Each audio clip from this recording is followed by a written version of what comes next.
mèo nên tháng come to get cầu mèo tay thẳng lưng tháng nên thẳng chợt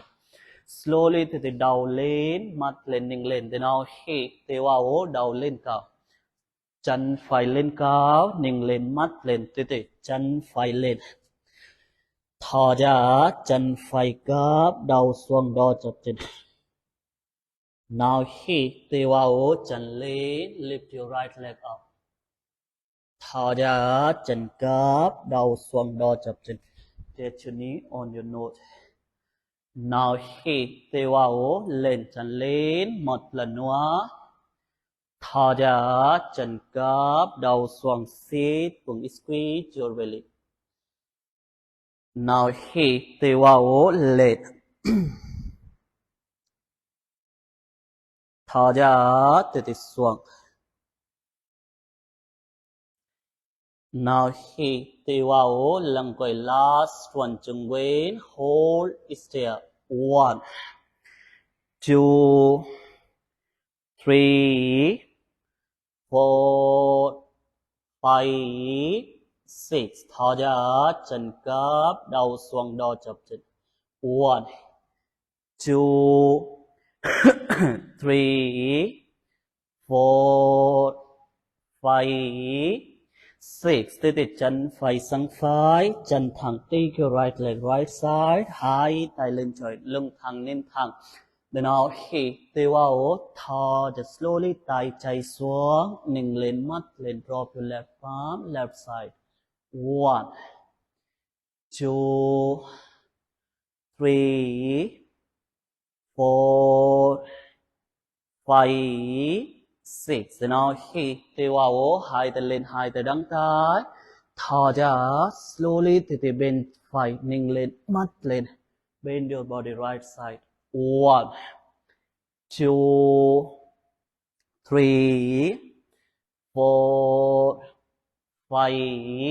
6 hai tay lên then now hít từ vào thò ra tay phải xuống chân chạy nằm gờ chân xoay quay mầm lên chút nục lên mắt lên push your hip forward lift your chest up 1 2 từ mầm lên chút 3 4 5 6 hai tay lên now hít từ vào thò just slowly từ nín tuổi tay chạy sang phải tay chạy xuống tay phải lên trời có hai tay gấp hai tay xoay tay đăng tay interlock your finger 1 2 3 try here 4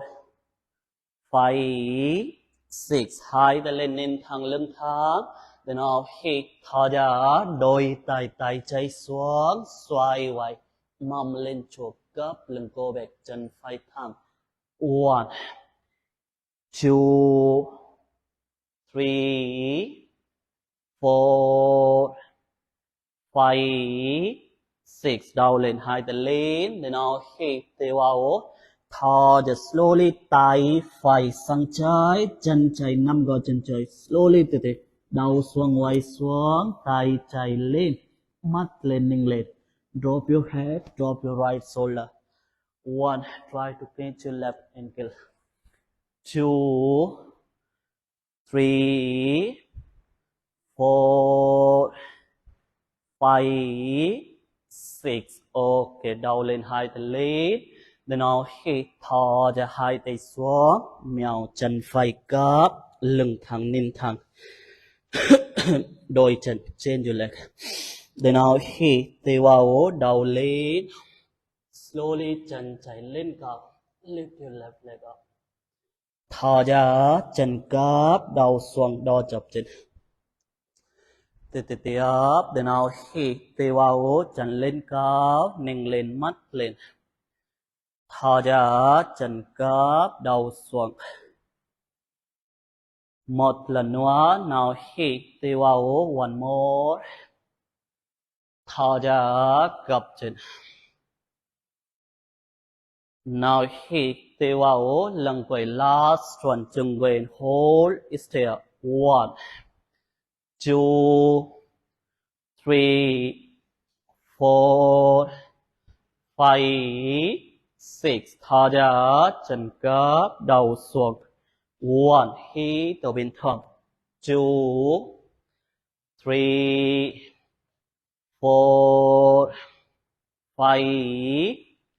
6 từ từ chân chạy sang trái đầu lên 2 tay lên cao lưng thẳng lên thẳng then nào hít thở ra tay phải sang phải tay phải xuống tay chạy lên mầm lên chuột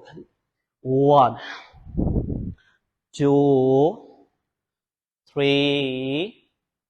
4 5 6 đầu lên 2 tay lên then nào hít tay vào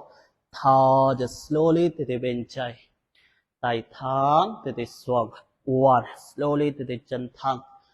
2 3 4 5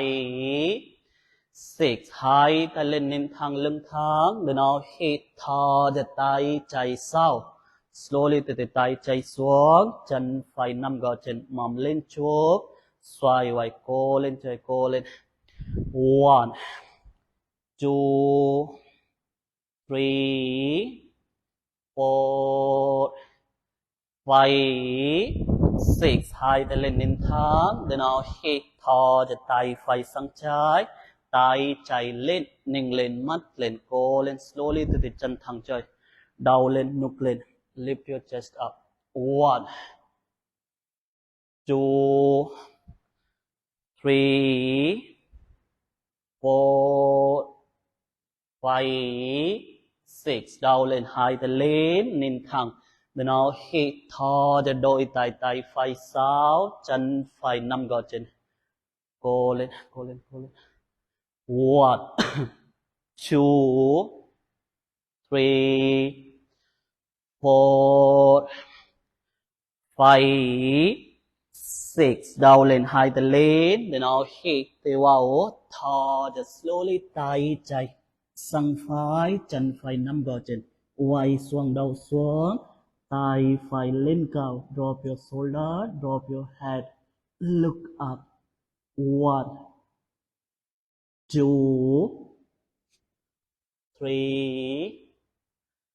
4 5 6 then nào hít tay vào đầu lên 2 tay lên thở cho 2 tay xuống chân chạy cấp mầm xuống em bé relax in child pose Halam hít thở bình thường keep normal breathing 1 2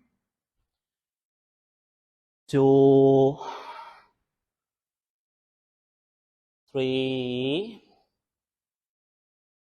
4 5 6 từ từ mèo nên thắng then nào hít thở ra mầm lên quay ngược mầm lên trời quay ngược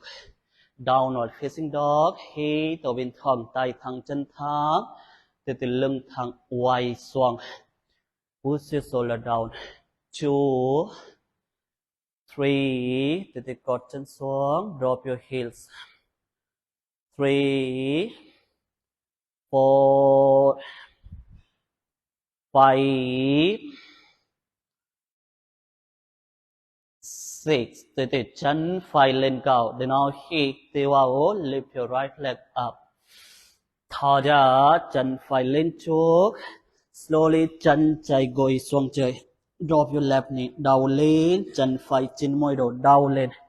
then nào hít thở ra 2 tay sau 2 tay thẳng xoay vai núp lên mắt lên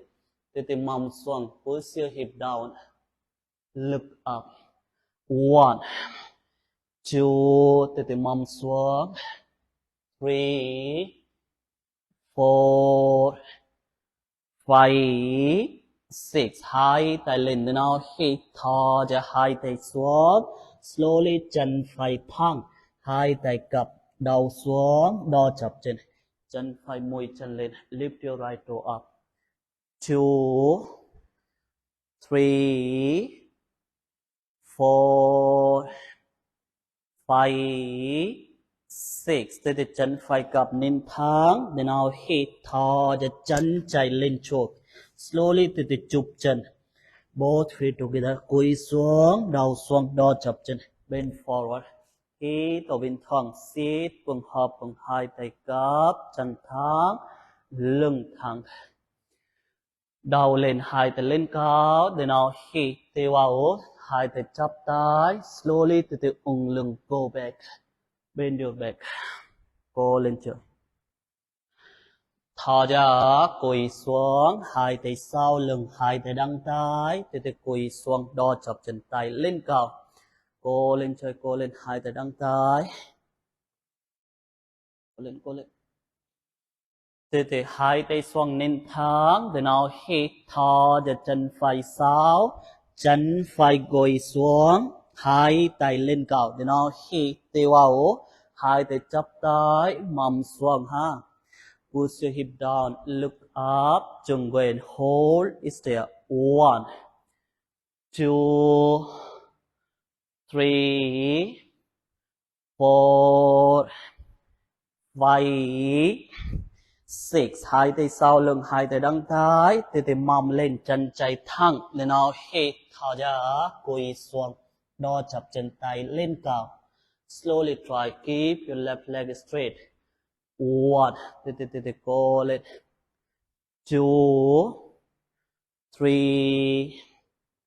4, 5, 6. Hai tay xoang chân chạy cặp nên thẳng. Then now hít thở cho chân chạy sau. One in plank pose ha, nên thẳng. Come to plank. Chợt thoáng slowly hai tay cặp chân thẳng lưng thẳng. Đầu lên then now hít tay vào Django man cobra. Lift your chest up.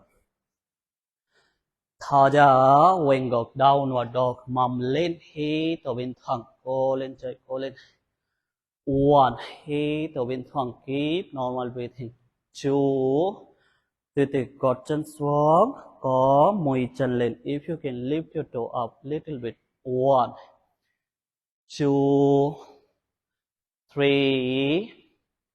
4 5 6. Đôi chân chạy lên cao then now hít tay vào cô lên tiếp thở ra chân lên trước chân phải gối xuống đầu lên hai tay sau xoay quay trời hai tay sau tay thẳng có từ hai tay xuống mò quay nục lên chừng quệt. 1 2 roll your shoulder back. 3 4 5 6. Hai tay lên nên thẳng then now hít thở giật tay xuống chân chạy thẳng đo chập chân slowly từ mũi chân lên cô lên lift your left toe up. 1 2 3 4 5 6. từ chân chạy cặp nên thẳng chân phải lên chuột then now hít thở ra cúi xuống bend forward hít ở bên thẳng từ chụp chân hít ở bên thẳng. Now hít tay vào đầu lên hai tay lên cao nâng lên mắt lên slowly từ gập lưng go back hai tay chắp tay từ ung lưng bend your back thở ra cúi xuống hai tay sau lưng hai tay đăng tay từ cúi xuống bend forward hít ở bên thẳng interlock your finger here. 1 slowly từ cô lên từ hai tay xoang nên thẳng slowly chân chạy sau then now hít thở ra chân chạy gối xuống hai tay lên cao trời then now hít tay vào hai tay chắp tay mò quay nục lên từ cô lên mầm xuống ha. 1 push your hip down. 2 3 can you catch my leg? 4 5 6. Ok, hai tay sau lưng hai tay đăng tay chân phải thẳng đo chập chân slowly từ mầm lên chân phải thẳng đầu xuống từ từ cô lên chơi cô lên. 2 3 4 5 6 hai tay xoang nên thẳng chân phải cấp then now hit thò cho chân 6 one in plank pose nên thẳng hop bằng lưng thẳng từ từ chợt xoang hai tay cấp chân thẳng lưng thẳng trời cô lên chợt xoang now hit tay vào jungle mang đầu lên cobra open your chest here thở ra quên gọt đầu xuống mầm lên ha hít từ bên thẳng cô lên trái 1